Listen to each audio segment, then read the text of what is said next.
हम एक नया वीडियो आपके लिए लेके आए हैं। इस वीडियो में हम बात करेंगे सिंधु घाटी सभ्यता के बारे में, इंडस वैली सिविलाइजेशन के बारे में। तो जैसे कि हम कोई भी एग्जाम की प्रिपरेशन करते हैं, जैसे कोई एसएससी एग्जाम हो या बैंक की एग्जाम हो या रेलवे की एग्जाम हो, तो हमें एक स्ट्रेटजी बनाना बहुत आवश्यक होता है। तो हमारी एक स्ट्रेटजी है कि हम कोई भी विषय पढ़े, जैसे हिस्ट्री है तो हिस्ट्री का हम पहला टॉपिक जैसा लेके आए हैं।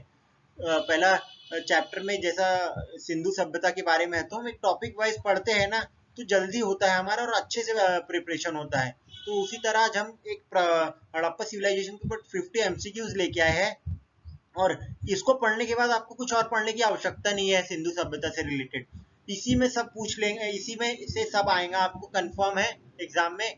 तो चलिए शुरू करते हैं अपने वीडियो को। हमारे वीडियो को लाइक जरूर करिए। तो हमारा जो पहला प्रश्न है यह है कि हड़प्पन सभ्यता की खोज किस वर्ष में हुई थी। हड़प्पन सभ्यता की खोज 1921 में हुई थी। आप यहाँ पे फोटो भी देख सकते हैं।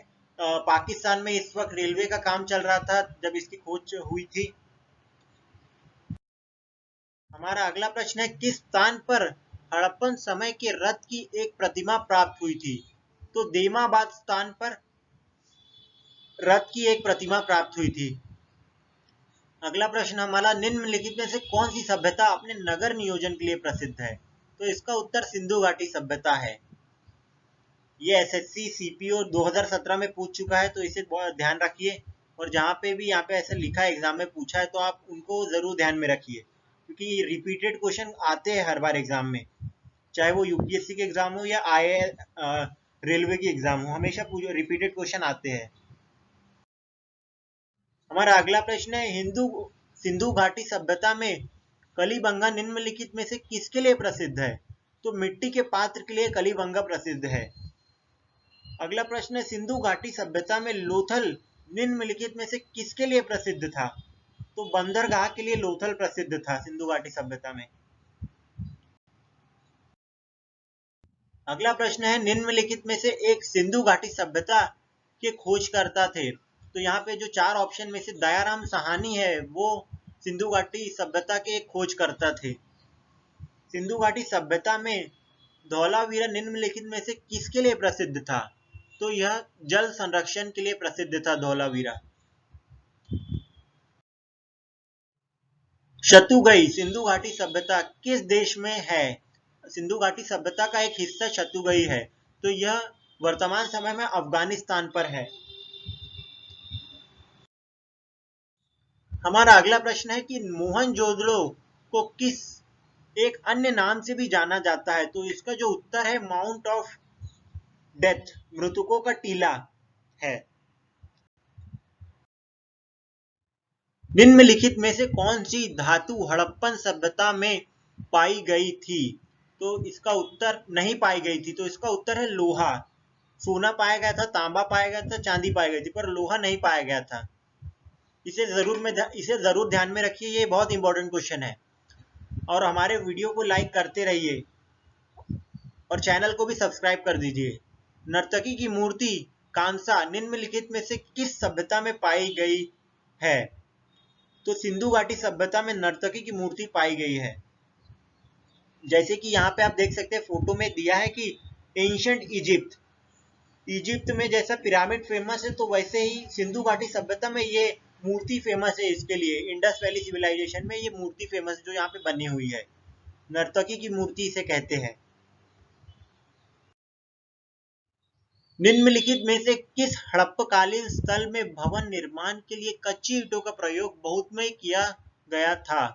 तो इसका जो उत्तर है वो कालीबंगा है। कालीबंगा में कच्ची ईंटों का प्रयोग करते थे भवन निर्माण के लिए। और ये भी एक इंपॉर्टेंट क्वेश्चन है, इसे जरूर ध्यान में रखिए, यानी ये घुमा फिरा के पूछता है हर बार एग्जाम में।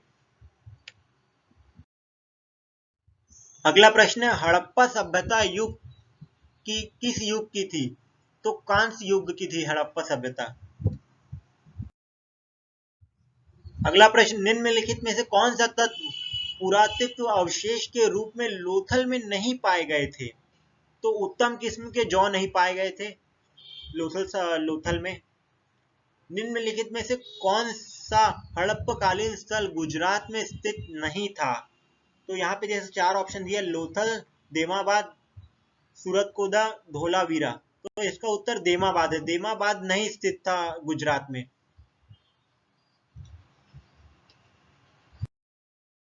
हमारा अगला प्रश्न है, निम्न में से किस हड़प्पकालीन स्थल में एक युग्म शवागन मिला था? तो युग्म शवागन मतलब एक ताबुक में दो जनों की लाशें। तो यहाँ पे उत्तर है लोथल में मिला था। भारतीय पुरातत्व का जनक किसे कहा जाता है? तो अलेक्जेंडर कनिंघम को भारतीय पुरातत्व का जनक कहा जाता है। निम्नलिखित में से कौन सा सिंधु स्थल समुद्र तट पर नहीं था?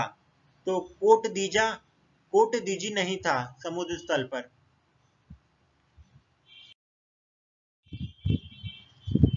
हड़प्पा संस्कृति के बारे में निम्नलिखित में से कौन सा कथन सत्य नहीं है? इनमें कुछ 4 कंडीशंस दी गई, पॉइंट्स दिए गए हैं और इनमें हमें बताना है कि ये इनमें से कौन सा रॉन्ग है। तो जैसे पहला है कि इनमें से दाई और से बाई और को लिखी जाने वाली लिपि प्रथम उपयोग का संकेत है, ये सत्य है। यह उपम द्वीप में प्रारंभिक नगरों की साक्षी रही है, ये भी सत्य है।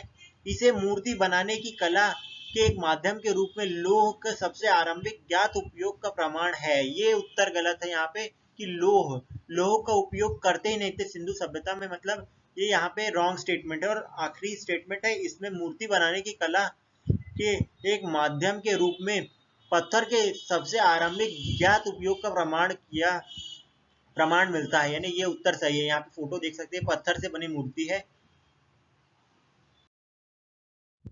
निम्न में से किस हड़प्पकालीन स्थल में हल का टेराकोटा प्राप्त हुआ था? तो इसका उत्तर है बनावली स्थल में प्राप्त हुआ था हल का टेराकोटा। सिंधु घाटी सभ्यता कहाँ तक विस्तृत थी? तो हमें बताना है कहाँ कहाँ तक ये फैली हुई थी। तो इसका उत्तर जो है पंजाब, राजस्थान, गुजरात, उत्तर प्रदेश, हरियाणा, सिंध और बलूचिस्तान तक ये विस्तृत थी। भारत में चांदी की उपलब्धता के प्राचीनतम साक्ष्य मिलते हैं हड़प्पा संस्कृति में। वैदिक संस्कृति, हड़प्पा संस्कृति, चांदी के आहत मुद्राओं में, पश्चिम भारत के त्रमण पाषाण संस्कृति में। तो इसका उत्तर है हड़प्पा संस्कृति में। हड़प्पा सभ्यता के संपूर्ण क्षेत्र का आकार किस प्रकार का था? तो त्रिभुजकार आकार था हड़प्पा सभ्यता का। सिंधु सभ्यता के घर किससे बनाए जाते थे? तो इसका उत्तर है ईंट से, कच्ची ईंटों से बनाए जाते थे सिंधु सभ्यता के घर। भारत में खोजा गया सबसे पुराना शहर कौन सा था, कौन सा है? तो इसका उत्तर है हड़प्पा। सिंधु सभ्यता का सबसे पुराना शहर हड़प्पा है जो भारत में खोजा गया था। निम्नलिखित में से कौन सी फसल हड़प्पाकालीन लोगों द्वारा उत्पादित नहीं की जाती थी? तो यहाँ पे 4 ऑप्शन दिए कि जौ, दालें, चावल, गेहूं। तो जौ, चावल और गेहूं उत्पादित किया जाता था हड़प्पाकालीन लोगों के द्वारा, पर दालों का उत्पादन नहीं करते थे वो। हड़प्पा के लोगों की सामाजिक पद्धति कैसी थी? तो उचित समतावादी थी। सिंधु सभ्यता जानी जाती है अपने नगर नियोजन के लिए, यानी अपने शहरों के डेवलपमेंट के लिए वो जानी जाती है। हड़प्पा एवं मोहनजोदड़ो की पुरातत्व खुदाई के प्रभारी थे सर जॉन मार्शल, यानी जब उसकी खोज की गई थी तो वहां पे खुदाई में सर जॉन मार्शल थे, मोहनजोदड़ो की खुदाई में। सिंधु घाटी के लोग विश्वास करते थे मृत शक्ति पे, आत्मा और ब्रह्म शक्ति में, कर्मकांड में, यज्ञ प्रणाली में, तो मातृशक्ति में। हड़प्पा के मिट्टी के बर्तनों पर सामान्यतः किस रंग का उपयोग किया जाता था? तो इसका उत्तर है लाल रंग का। हड़प्पावासी किस वस्तु के उत्पादन में सर्वप्रथम थे? तो इसका उत्तर कपास है। सर्वप्रथम कपास का उत्पादन उन्होंने किए थे। सिंधु सभ्यता के बारे में कौन सा कथन असत्य है? यहाँ पे हमें फिर से कंडीशन दी हुई है, हमें इसमें रॉन्ग स्टेटमेंट बताना है। तो नगर में नालियों की सुदृढ़ व्यवस्था थी, व्यापार और वाणिज्य उन्नत दशा में था, मातृ देवी की उपासना की जाती थी, लोग लोहे से परिचित थे। तो इसका उत्तर हमने पहले बताया, इसके पहले भी हमने बताया लोग लोहे से अपरिचित थे यहाँ पे सिंधु सभ्यता में। तो इसका उत्तर यह है कि लोहे से परिचित थे। ये रॉन्ग स्टेटमेंट है। हड़प्पा सभ्यता के निवासी थे शहरी, ग्रामीण, खानदोश जनजाति। तो इसका उत्तर शहरी लोग थे। रंगपुर जहां हड़प्पा की समकालीन सभ्यता थी, सौराष्ट्र में।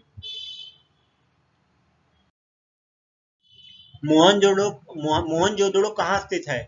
तो सिंध में स्थित है। सिंधु घाटी सभ्यता को खोज निकालने में जिन दो भारतीयों का नाम जुड़ा है वे है दयाराम साहनी और रखालदास बैनर्जी। सिंधु घाटी की सभ्यता निम्नलिखित में से किस सभ्यता में समकालीन नहीं थी? तो क्रीट की सभ्यता में सिंधु सभ्यता समकालीन नहीं थी। हड़प्पकालीन समाज किन वर्गों में विभाजित किया गया था? तो विद्वान, योद्धा, व्यापारी और श्रमिक। इसमें हड़प्पकालीन समाज का वर्णन था। सिंधु घाटी स्थल कालीबंगन किस देश में है? तो राजस्थान में है। किस प्रदेश में है? राजस्थान में है। सिंधु घाटी सभ्यता में वृहत स्नानागार या विशाल स्नानागार निम्नलिखित में से किस नगर में पाया जाता है? तो मोहनजोदड़ो नगर में पाया जाता है।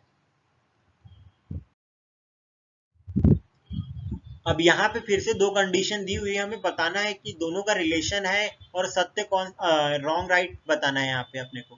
तो सबसे पहले यहाँ पे दिया है हड़प्पा तथा मोहनजोदड़ो अब विलुप्त हो गए हैं। इसका कारण है वे उत्खनन के दौरान प्रकट हुए थे। तो उसका उत्तर यही है कि ये स्टेटमेंट दोनों भी राइट है और दोनों का यानी जो आर है वे उत्खनन के दौरान प्रकट हुए थे, इसीलिए वो विलुप्त हो चुके हैं। हमारा अगला प्रश्न है किस पशु के अवशेष सिंधु घाटी सभ्यता में प्राप्त नहीं हुए थे? तो यहाँ पे हमें चार ऑप्शन दिए कि शेर, घोड़ा, गाय, हाथी। तो घोड़ा, गाय और हाथी के अवशेष प्राप्त हुए थे, पर शेर के अवशेष वहां पे प्राप्त नहीं हुए थे। निम्नलिखित में से कौन मोहनजोदड़ो की सबसे बड़ी इमारत मानी जाती है? तो विशाल स्नानागार। ये बहुत ही इंपॉर्टेंट क्वेश्चन है, आप इसे नोट डाउन कर लीजिए। विशाल स्नानागार मोहनजोदड़ो की सबसे बड़ी इमारत मानी जाती है। ये कंफर्म एग्जाम में आएगा। हड़प्पाकालीन स्थल रोपड़, पंजाब किस नदी के किनारे स्थित है? तो ये सतलज नदी के किनारे स्थित है। कपास का उत्पादन सर्वप्रथम सिंधु क्षेत्र में हुआ, जिसे ग्रीक या यूनान के लोग किस नाम से जानते हैं? तो इसका उत्तर सिंडोन नाम से जानते हैं। सिंडोन नाम से इसे बुलाते थे ग्रीक और यूनान के लोग। हमारा अंतिम प्रश्न है निम्न में से किस पशु की आकृति जो मुहर पर मिली है जिससे ज्ञात होता है कि सिंधु घाटी एवं मेसोपोटामिया की सभ्यताओं में मध्य व्यापारिक संबंध थे? तो बैल की मूर्ति है, वो बैल की आकृति है जो मुहर पर बनी हुई है। तो यहाँ खत्म होता है और हमारे वीडियो को लाइक जरूर कर दीजिए और प्लीज चैनल को सब्सक्राइब कर दीजिए।